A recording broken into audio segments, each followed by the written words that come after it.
Bonjour chers internautes, c'est Il Pastore pour quelques extraits d'un texte écuménique entre l'Alliance réformée mondiale, aujourd'hui cela s'appelle la Communion mondiale des Églises réformées, et les Églises orthodoxes.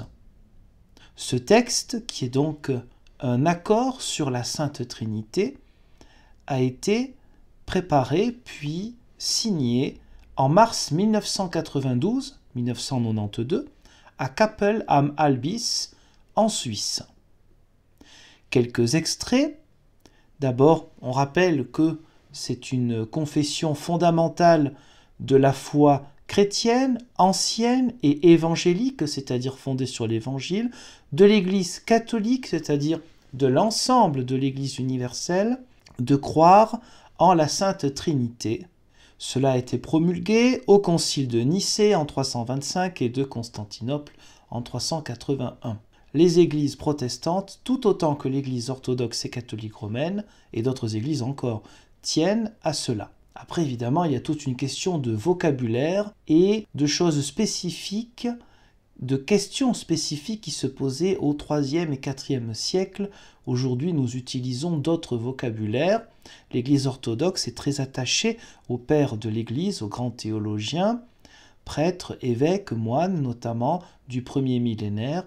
Et donc, il est important de discuter pour comprendre les difficultés qui peuvent arriver entre des vocabulaires un peu différents. Nous croyons donc que Dieu s'est révélé lui-même comme Père, Fils et Saint-Esprit. Selon le Saint-Évangile, Dieu s'est révélé lui-même en tant que Père, Fils et Saint-Esprit. À travers le Fils, nous avons accès vers le Père et par l'unique Esprit. Éphésiens 2, 18. C'est une formulation de l'Église d'une importance décisive que cette croyance en la Sainte Trinité. Et formulation décisive pour l'institution du sacrement du baptême, puisque le baptême est institué au nom du Père, du Fils et du Saint-Esprit, Matthieu chapitre 28, verset 19. Un peu plus loin, c'est à travers la divine Trinité que nous croyons en la divine unité, et c'est à travers la divine unité que nous croyons en la divine Trinité. La Trinité, si on le dit avec des mots plus simples, c'est croire en un seul Dieu, mais en Dieu en relation. De même que l'être humain est unique, et pourtant en lui-même il y a énormément de relations entre divers aspects de son être.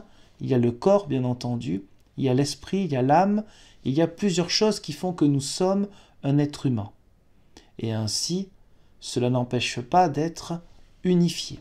Texte continue par les trois personnes divines qui sont coéternelles et égales. Le Père est révélé à travers le Fils dans l'Esprit Saint, et c'est dans l'Esprit et à travers le Fils que nous pouvons aller vers le Père.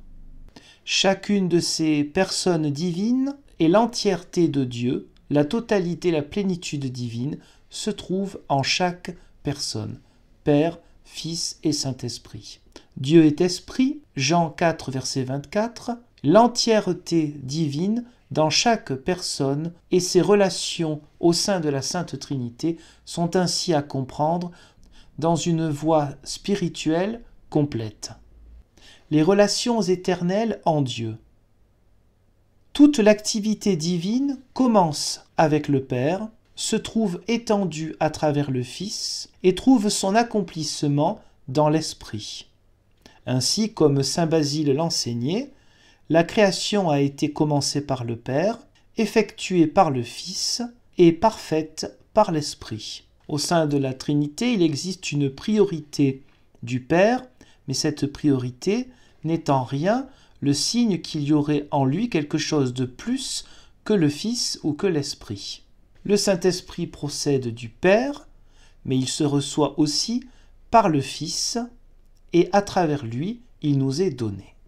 Mais évidemment, cela ne signifie pas qu'il tient du Fils son origine, mais seulement du Père.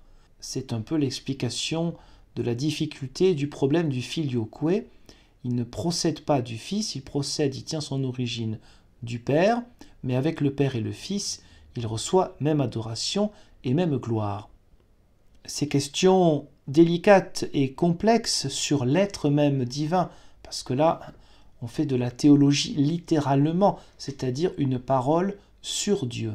Ces questions-là, évidemment, les réponses sont humaines avec un vocabulaire humain, même si il faut bien avoir des fondamentaux et trouver donc des textes importants qui résument un petit peu la foi chrétienne, comme le symbole de Nicée-Constantinople.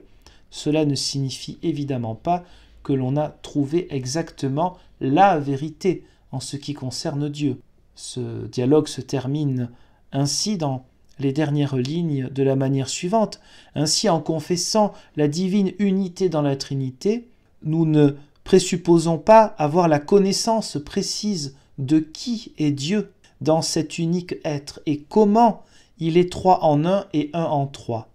Mais nous croyons en lui comme un seul Dieu, le Père, le Fils et le Saint-Esprit, et nous professons une connaissance de lui en accord avec son unique révélation transmise à l'Église par les apôtres, Nouveau Testament. C'est cette unique foi dans laquelle nous avons été baptisés et par laquelle l'Église dans son ensemble demeure. Voilà, c'était un simple aperçu de ce texte, on va dire, très théologique.